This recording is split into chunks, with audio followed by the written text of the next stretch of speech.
بسم الله الرحمن الرحيم. الحمد لله رب العالمين والصلاة والسلام على رسول الله صلوات ربي وسلامه عليه. أحبتي في الله، وحان إن شاء الله تعالى كسي سعون دونا سورة الحجرات يا آية هذه أي كسعون إمالمه لصور دافي إلهنا وحان ويديسينا سبحانه وتعالى إنه خير كينا وافتشيه. وحين سو قادنا آية السقالات إنه كبلا بإن مانتا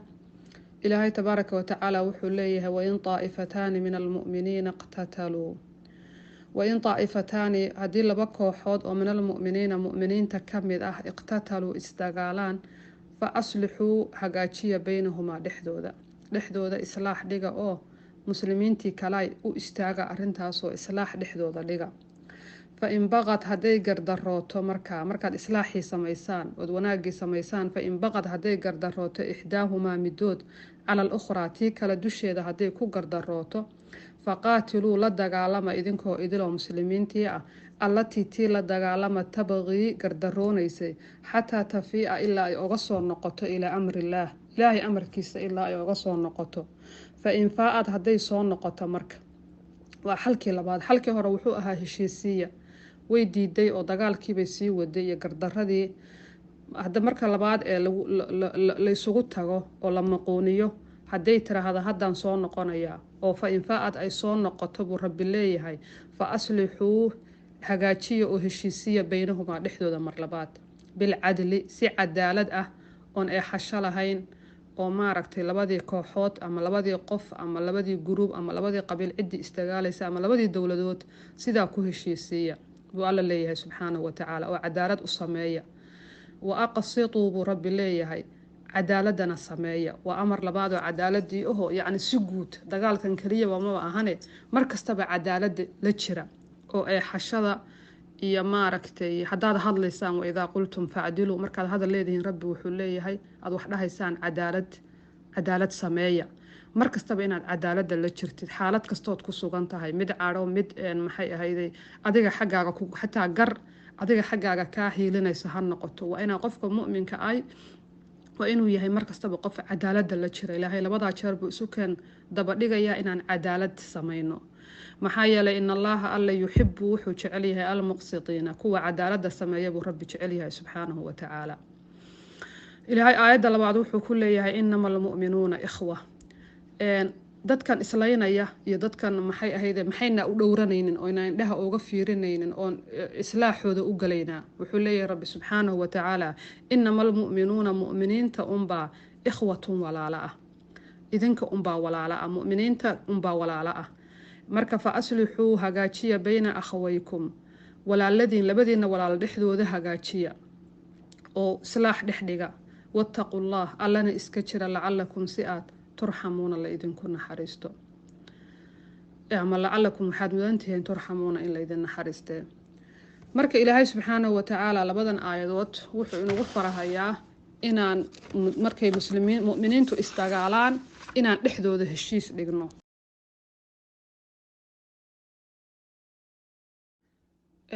aayada waxaa kala marka ugu horeysaba laga fahmaya maadaama laba kooxood oo istagaashay Ilaahay oo mu'miniin ku tilmaamay inaan mu'miniinta dhexdooda aynan macsuumiin ahayn ay isku dhici karaan wuxun baa isku kicin kara muxuu ahay shaydaan baa isku diri kara waxyaalo badan baa isugu dhici karaan waa dad bini aadam ah waxay kaleento aayadan loo soo daliishadaa inaan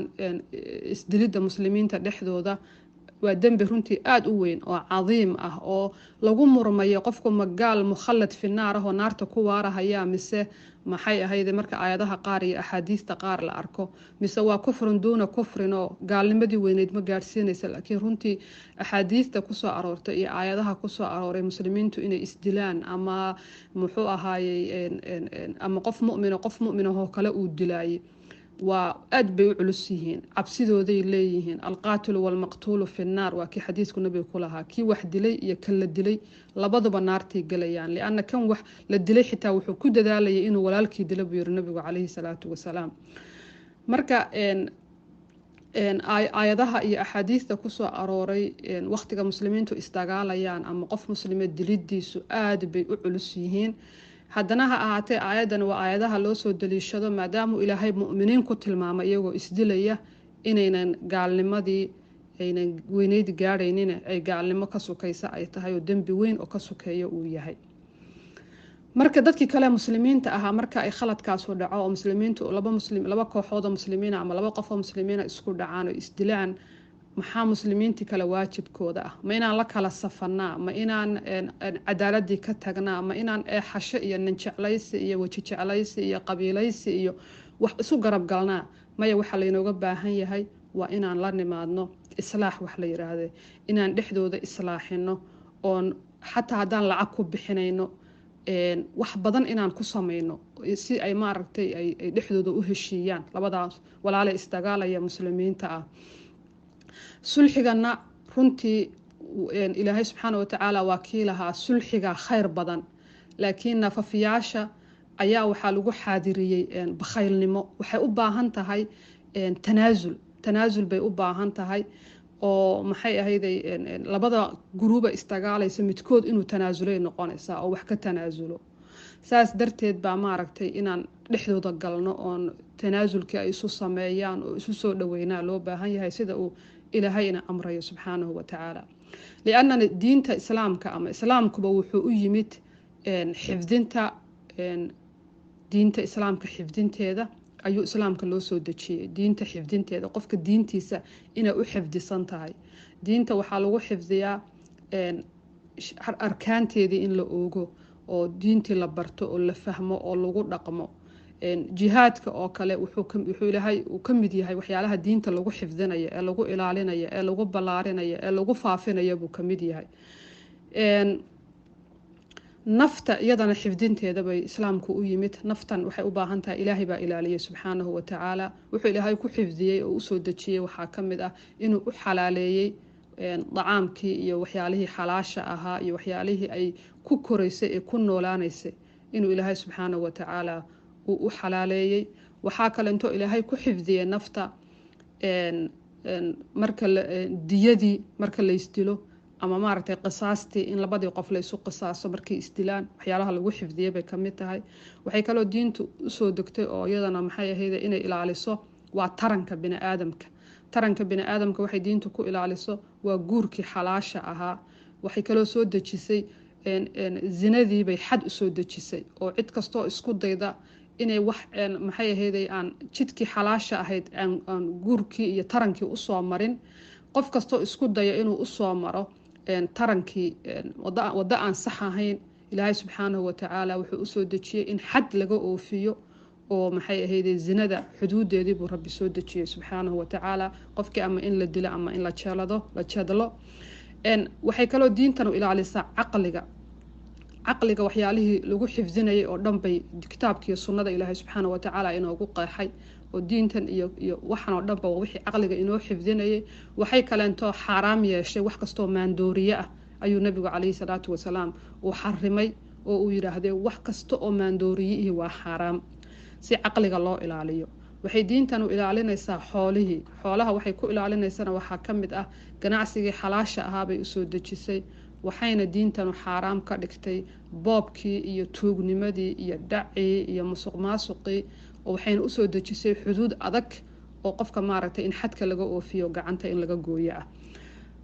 marka maanta waxa aayadanu ay ka hadlayso waa waxyaalaha ay shareecadu u timid mid ka mid ah oo ah nafta ilaalinteeda. marka nafta ilaalinteeda saan soo sheegnay aad bay diintanu ay qofka mu'mina in la dilo ama qof muslima in la dilo waciid adag baa ka yaala, goodis adag baa ka yaala. waxa ugu horeeya ee dadka dhexdooda la xukumi doonana waa dhiigaga oo ilaahay subxaanahu wa tacaala uu kala xukmin doono siduu rasuulku inoo sheegay calayhi salaatu wasalaam. wuxuu kaloo rasuulku xarimay in intixaarka waxa la dhaho ama qofku inuu isdilo oo naftan ilaalinteeda ay diintanu u timid ayay ka mid tahay inaan xaaraam ay tahay naftii in la gooyo.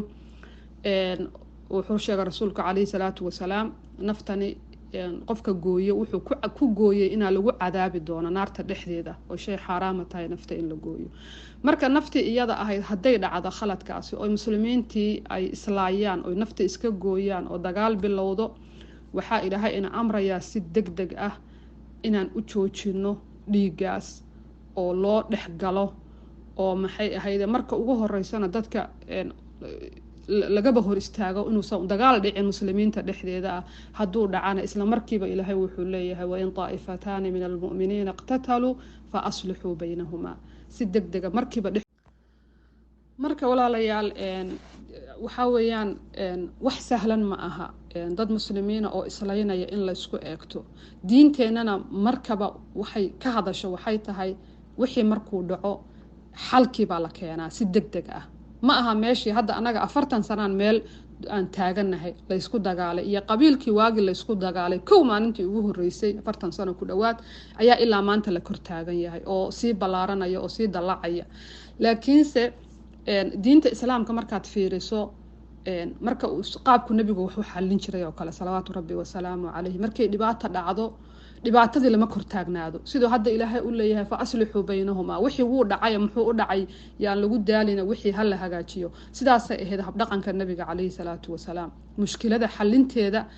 baa laga shaqeyn jiray maalmaha kamid ah nin baa nabiga u yimid kaleey salaatu wa salaam wuxuu ku dhahay yaa rasuulallah halagtu waan halaagsamay nabigu wuxuu ku dhahay oo maxaa ku halaagjiyay markaasuu wuxuu yiraahday xaaskaygii baan la kulmay anagoo sooman ama anagoo sooman waqti ramadaan ah oo maalin duhur ah oo ramadaan ah ayaan xaaskaygii la kulmay oo yaani dabcan waa la og yahay inay xaraam tahay jimaacu ama kulanka ninka iyo xaaskiisa dhexmara waqtiga ramadaanka la sooman yahay inuu xaraam yahay wuuna ogaa laakiinse uu ku dhacay dambigaas uu galay nabiga muusan dhibaatadii muusan sii kor taagnaanin muusan dhihin maxaa ku geeyay maxaa ka khaldan waxba muusan ku dhihin wuxuu nabigu isla markiiba ku yiri qoor ma xoreyn kartaa qoor yaani qof bini aadan ah oo adoon ah oo la haysta ma xoreyn kartaa markaasuu yiri maya rasuulka ilaahay oo ma xoreyn karo lacagan ku xoreeyo ma haysta yaani markaasuu nabigu wuxuu ku yiri kaleey salaatu wa salaam 2 bilood ma soomaysaa markaasuu yiraahday maya ma soomi karo markaasaa lagu yiraahday 60 miskiin ma quudin kartaa يعني وكفارة جودك قفك مالين رمضان سماية كلن نن يحاسك الإحمر سماية مركز سور هاي ما لحن قفنا مقودين كارو مركز النبي عليه الصلاة والسلام يريسك فريسو ننبع وقف يميت وضع معركة دنبيل تمرأة مركز النبي يراد أول كيسو أشي ويدينا يي أرض قاضو صدقيسو ولحن كي مسكين وقودي مركز يراد مقالة المدينة بكما بالسوق نبا قف إيجا قاعد بدن أنيجا ما أنت يرهر كيجا markaasuu nabigu kaleey salaatu wa salaam uu ku qoslay ilaa nabiga miciyihiisu ay muuqdeen markaasuu wuxuu ku dhahay ku qoodi ehelkaaga marka orad la tag marka nabiga kaleey salaatu wa salaam xadiidkan maxaan ka fahmaynaa isla markiiba mushkiladii buu ninkan u xaliyay waliba qaabku uu xalin lahaa qaab dheer buu u maray marka inaan mushkiladii kor taagnaana ma ahan waa la isku dagaalay maxaan isku dagaalnay dagaalka inta bas aqligu uu nagaga istaago oo halka ka dhaqaaqo waayo meelnaba uga dhaqaaqo waayo ma aha bulshada waxa loo baahan yahay ilaahay kitaabkiisa iyo sunnadiisana aan ka helaynaa marka uu khilaafaad yimaado in ilaahay rasuulkiisa loo celiyo waa kan ilaahay rasuulkiisa hadda aayadan wuxuu inagu amrayaan inaan dadkii muslimiintii ma aha inaan la kala safarno labadii gruuba istagaalayay waa inaan dhexdooda islaax dhigno ilaahay wuxuu dhahay marka hadii islaaxini uu shaqayn waayo oo midood gardarooto oo dagaalkii sii wado oo wax ismoodo oo kibirkii iyo dagaalkii sii wado iyadii baa lagu goobanaya iyadii baa la isugu tagaya ma aha ina hadana hebelna garla lagu meeraysto oo maanta ma lagu haye waa ina ilaahay wuxuu leeyahay tii gardarootay isugu taga oo qabta ilaa ilaahay amarkiisa ooga soo laabato oo xaqi qaadato oo garti qaadato oo maxay ahayd joojiso xad gudubkii ay waday hadday soo noqotana hadana isla markiiba muslimiintii islaax dhexdooda dhiga oo ka hadhina si cadaalad ah wuxuu leeyahay rabbi subhanahu wa ta'ala dhexdooda islaax u dhiga dadkii waay marka qofkan dadkan maxaa la isugu tagayaa ayagoo muslimiin oo la leeyahay la isugu tago waa waxa jirta wax la dhaho labada dhib qaacido waxa jirta muslimiintu aan leenahay oo ah akhafu dararayn wax la dhaho labada dhib mid ka fudud baa la qaadanaya inuu dagaalkii sii socdo oo qaxi sii bato oo dulmiga sida hadayna haysata 40 sano 30 sano aynu dhibaato ku jirno oo nin maxay ahayd qorijeena qaaran uu ina hogaamiyo oo uu dhiig u taagan oo mafsadadii iyo dhibaatadii iyo qaxi iyo dawlad la'aantii iyo xurumaadkii muslimiinta dhan la banaysto dadku gaaloobaan meelaha ku silcaan ku bay hoofaan dawlado kala hoos galaan rafaadaan iyo ina maxay ahayd groupkan kooxdan isla markiiba la soo afjaraay ayaa ka fudud iyadoo bal ilaahay uu leeyahay subxaanahu wa tacaala xataa tafiica ilaa amrillaah amarka ilaahay ilaa eega soo noqoto waxaa dhici karta inaaba awooddaa markii lagu muquuniyo inay wixii ay joojiso oy aragto maaragta inay meela u baxaysa aysan jirin oo ilaahay usoo noqoto subxaanahu wa tacaala marka muhiimaddu waxay tahay islaaxa la sheegayo waa in dhiigga muslimiinta joojintooda lagu joojiyo marka horeento hadal lagu dayo iyo wanaag iyo tanaasulaad hadday shaqayn weydana inaa gacan iyo military iyo gacan lagu islaaxiyo ayay noqonaysaa sidoo ilaahay subxaanahu wa tacaala inoo sheegayo cadaaladana inaan mar kastaba laga tegin cadaaladaasi waxay ina amraysaa walaalnimadeennii inaan u istaagno rasuulku wuxuu leeyahay calayhi salaatu wasalaam unsur akhaaka daaliman aw madluuman walaalka u gargaar hadduu yahay mid daalim ah oo isagoo dulmiga wado iyo hadduu yahay mid la dulmiyey labadaba waa kii saxaabigu weydiinayay oo lahaa hadduu maaragtay la dulmiyey gartaya hadduu daalim yahay sideen ugu gargaaraa dee waxay noqonaysaa inaan dulmigii ka qabatid oo maxay ahayd marka walaalnimadii taasay sheegaysaa marka walaalnimadu waxay ku jirtaa inaynu dad walaalo ah oo maxay ahayday si cadaalada walaalo ku ah oo islaax dhexdooda ka shaqeeya inaynu nahay rasuulku wuxuu sheegay calayhi salaatu wasalaam mu'minka qofka kale mu'minka ah inay isku yihiin sidii dhismo oo kale guri dhisan oo kale ama derbi dhisan oo kale inaan isku nahay qaarkeenba qaarka kale uu adkaynayo nabigu calayhi salaatu wasalaam labadiisa gacmood ama labadiisa farood ayuu farihiisa labadiisa gacmood faraha ku yaala ayuu isdhexgeliyey markaasuu saa isu dabamariyey yacni saasaan isu adkaynaynaa buu yidhi walaalnimadu marka waxay tahay inaan ilaashano wada jirkeenna muxuu ahaayey wanaageenna quruxdeenna inaan ilaashano ayay inoogu jirtaa rasuulku wuxuu leeyahay calayhi salaatu wasalaam mu'miniinta tusaalahoodu waxaa weeyaan say isu jecel yihiin sida ay isugu naxariisanayaan sida ay isugu tacaatufayaan sidii ka mathali ljasadi alwaaxid sidii hal jir ah oo kale buu rasuulku ka tilmaamay mu'miniinta jirkaasi hadday xubin ka mid ah xanuunsato wuxuu jirkii kaloo dhan isugu yeedhanayaa soo jeed iyo xanuun buu yidhi rasuulku calayhi salaatu wasalaam marka walaalkeena muslimka ah ama walaalkeena mu'minka ah waxaa loo baahan yahay sida saan isugu naxariisanayno iyo sida aan isu garab taaganahay inaan noqono sidii hal jir oo kale ma aha walaalnimadu Soomaali iyo qabaaisha Soomaalida kaliya ma ahan waa muslimiinta oo dhan mu'miniinta meelay ku nool yihiin Carab iyo cadaan madow iyo maxay ahayday cadaan cid kastaba muslimiintu yaa walaalo ah inagoon baa walaalo ah marka walaalnimadeena waxa aayadaha ka dambeeya aynu ku qaadan doonaa insha Allah taala hadaynu walaalanahay maxaa inala gudboon inaan sameeyno hada kuwan islaaxi iyo maxay ahayday khaladkiina iska qabano hadaan gardaranahay hadina laga gardaran yahay inaan isu gargaarno way inoo soo cadaatay aayadahan soo socdana waxay sheegaysaa sa anagu dhexdeena hadana isu ilaalin lahayn biidnillaahi taala ilaahay subxaanahu wa taala aayadan soo socota wuxuu kaga hadlayaa walaalnimadii uu rabbi soo sheegay uu yiraahdo idinka baa walaalo ah walaalnimadaas waxyaalaha dhaawacaya inaanu ka fogaano rabbi wuxuu leeyahay yaa ayuhalladina aamanu kuwa ilaahay rumeeyayo laa yaskhar yuusan ku jeesjeesin qowmun rag yeysan ku jeesjeesin min qowmin rag kale yeysan ku jeesjeesin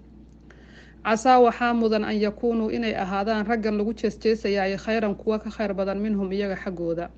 walaa nisaa'un haweenna yeysan ku jeesjeesin min nisaa'in haween kale casaa waxaa mudan an yakunna inay ahaadaan haweenkani khayran kuwa ka khayr badan minhunna iyaga xaggooda kuwa ka khayr badan inay noqdaan haweenkan lagu jeesjeesayaay waxaa muday rabbi wuxuu leeyahay mudan yihiin inayba ka khayr badan yihiin kuwa wax ku jeesjeesaya walaa talmizuuha ceebaynina oo hadurina anfusakum nafafyaashiina walaa tanaabazuuha isugu yeerina bil alqaabi naanaysyaha ha isugu yeerina naanaysyada bi'sa waxaa baas lahaaday al ismu magac baa baas lahaaday la isugu yeedho oo naanays ah iyo isdurid ah iyo isceebayn ah iyo isyasid ah magacyadaasoo dhan ayaa baas lahaaday buu rabbi leeyahay oo xumaaday huwa isaguna alfusuuqu waa daaca ka bax weeyaan daacadii ilaahay oo laga baxay oo laga leexday weeyaan bacda aliimaani iimaanka ka bacdi waman lam yatub qofkaan toobad keeninna waman lam yatub ciddaan toobad keenin fa ulaa'ika kuwaasi hum iyaga ayaa addaalimuuna kuwa daalimiinta ah oo gardarsada ee buu rabbi leeyahay subxaanahu wa tacaala marka aayadani ilaahay wuxuu inooga digahayaa inaan walaalnimadeenin dhaawacno inaan isbahdilno inaan isyasno inaan maxay ahayday isku isceebayno buu rabbi inoo diidayaa rabbi subxaanahu wa tacaala wuxuu rabbi leeyahay ragna yaysan rag durin oo yasin oo maxay ahayday ku jeesjeesin waxaa laga yaabaa raggan lagu jeesjeesahayo oo la liidahayo inayba ka khayr badan yihiin kuwan wax ku jeesjeesahaya haweenkiina sidoo kale marka khayriyada ilaahay subxaanahu wa tacaala ilaahay quluubtuu fiiriyaa quluubta jirkiinana ma fiiriyo suuradiina iyo labiskiina iyo xoolihiina iyo qabiilkiina iyo mansabkiina ilaahay agtiisa waxba kama ah waxa ilaahay wax ka ah waxaa weeye waa quluubta iyo iimaanka iyo taqwada marka inaad qofkan aad yasaysid aad ku jeesjeesaysid aad duraysid aad wax ka sheegaysid waxaa laga yaabaa inuu kaa khayr badan yahay waxaa laga yaabaa inuu ilmo yaroo saqiira uu yahay waxaad naanisyaha u bixinayso iyo dhalinyaro yaroo masaakiina ood yasaysid ood bahdilaysid qof aad maaragtay ka awood badan tahay ood markaas iska bidaysid inaad ka awood badan tahay waxyaalahaas oo dhan ilaahay waa inoo diidayaa subxaanahu wa tacaala hadday tahay isduridii hadday tahay isku jeesjeesidii hadday tahay naanaysyahan aad moodaysid inaad maaragtay haddaan bulshadeena aadka caanka ugu ah dadkii maanta oo dhan maaragtay naanaysyo un loogu yeedhayo lugay iyo ilay iyo kanay iyo waxaas un lagu hayo waa wax ilaahay inoo diidayo uu leeyahay walaa tanaabazuu bilalqaab ha isugu yeerina naanaysyaha qofku raallima ka yahayba lama dhahayo wixii subaxii lagu arko ayaa magac looga dhigaya oo casarkii lagu caayahaya waa wax mahmahabayba inoo tahayba marka ilaahay in laga cabsado subxaanahu wa tacaala waxaad moodaa qur-aanka markaynu fiirino inuu qur-aankuna meel jooga annaguna aanu meel joogno bulshadii waxyaalahan ku dhaqmayno guryaheena ilmaheena yararsaan u caayayno sida aan isu yasayno sida annaga aan isu bahdilayno sida aan isu xamanayno sida aan wax isaga sheegayno sida aan u dirirayno nafta isaga goynayno marka dadkan lala hadlayo qur-aanku la hadlayaba inuu cid kale la hadlayaad moodaa marka walaalayaalow magaca yaa ayuha aladiina aamanuu ee iimaanka laynoogu yeeray waa inaan maaragtay aan u dhagraaricina aanaa isyasin aanaa isku jeesjeesin aanaa isdurin walaa talmizuu anfusakum markuu ilaahay leeyahay naftiina ha ceebaynina oo naftiina maaragtay ha durina yacni qofku suu naftiisa u duraa markaad walaalkaa duraysid naftaadaa duraysaa ama ma ahane waxaa laga yaabaa markaad durtay aad ceebaysay aad caydo asagana inuu ku caayo siduu rasuulku sheegay calayhi salaatu wasalaam uu dhahayay lacana allaahu man lacana waalidayh allaha lacnado qofka labadiisa waalid lacnadaa markaasuu waxaa lagu yidhahda yaa rasuulallah qofku siduu labadiisa waalid u nacladayaa markaasuu nabigu wuxuu yidhi calayhi salaatu wasalaam wuxuu qofku caayayaa qof aabihii buu caayayaa markaasaa isagana aabihii la caayayaa qof hooyadii buu caayayaa markaasaa isagana hooyadii la caayahayaa marka isagaa u sababay in la caayo saas darteed bu ilaahay wuxuu leeyahay naftiina ha ceebaynina oo ha durina waa walaalkaa ha durin walaalkaa ha caayin weeyaan naanaystana iska joojiya waxay keenaysaa magacyadaasi waa faasiqnimo waa taacadii ilaahay oo laga baxay iimaanka ka bacdi waa jidkii iyo istiqaamadii iyo toosnaantii ilaahay ina faray iyo wanaagii oon ka baxnay oon jid kale oo khalada dooranay weeyaan markaan akhlaaq xumada iyo dhaqan xumada aynu samaynayno oo hadallada xunxun iyo waxyaalaha xunxun aynu dooranayno marka ilaahay wuxuu leeyahay waxyaalahaas waman lam yatub qofkaan ka toobad keenin fa ulaa'ika hum adhaalimuun kuwaas ayaa dhaalimiin ah toobadu marka maxay tahay toobadu waa inaan wixii aan soo sheegayno dhan oo suuraddu ka soo hadashay oo ilaahay inaan laga hormarin ah inaan rasuulka la weyneeye ah inaa qofka namiimiyaha warkiisa la qaadanin ah inaa isdagaalidii muslimiintii isdagaalaysay muxuu ahaye waxaasoo dhan inaan ka toobad keenno toobadu waxay tahay inuu qofku macsiyadii iyo xumaantii ka toobad keeno ilaahay oga soo noqdo subxaanahu wa tacaala una jihaysta taacada ilaahay subxaanahu wa tacaala ilaahayna toobada maxaa kala gudboon oo asagu isdul saaray waxaa weeyaan inuu ilaahay ka aqbalo addoonkiisa usoo noqda toobada uu ka aqbalo oo uuna rabbi wanaag ku farxa toobada addoonkiisa xumaantii uu samaynayana ilaahay uu ugu bedelo wanaag xataa xumaantii ayaa maaragtay xumaan kasta ood samaysay baa ilaahay haddaad maanta go-aan ka gaadhid inaadan qofna yasin qofna aadan ceebaynin qofna aadan naanays xun ugu yeerin qofna aadan dulminin qofna aadan xamanin qofna aadan been ka sheegin haddaad go-aan ka gaadho intii dembi horey qofku uu usoo sameeyey ilaahay dhammaanteed wanaag buu ugu bedelayaa marka uu shuruudiyo saxa la yimaado oo uu dembigii faraha ka qaado oo uu ikhlaas iyo ilaahay dartii faraha ooga qaado ka shallaytoodo go-aansado inuusan mar dambe ku noqonin waxaa waa ilaahay subxaanahu wa tacaala wuxuu ballan qaaday inuu xumaantii dhan eed samaynaysay uu kuugu bedelayo wanaag ilaahay subxaanahu watacaala towbada aad buu u jecel yahay marka waa inaan ilaahay uga toobad keenno dhaqan xumadaas iyo waxyaalahaas aan inagu badan bulshadeena iyo annagaba nafteenna aan ilaahay uga toobad keena ilaahay wuxuu leeyahay waman lam yatub qofkaan ka toobad keenin fa ulaa'ika kuwaasi hum iyaga ayaa adhaalimuuna dhaalimiin ah marka qofku waa ima inuu taa'ib yahay oo ilaahay usoo noqdo waa ima inuu dhaalim yahay oo maaragtay dulmigii kusii dhex jiro wa dulmu dhulumaatun yowma alqiyaama dulmiguna maalinta qiyaamo waa mugdiyaalo iskor saaran oo laga dhex baxaynin marka inaa hadda intay goor tahay aynu ilaahay uga toobad keenno subxaanahu watacaala dhaqan xumada iyo af xumada iyo waxyaalahaas bulshadeena inagu badan aan iska wacyigelino aanu go-aan ka gaarno biidni illaahi tacaala ilaahna waxaan weydiisanaynaa xaqa inuu nagu sugo intaasaan kusoo gabagabeynaya insha allahu tacaala asalaamu calaykum waraxmatullaahi wabarakaatu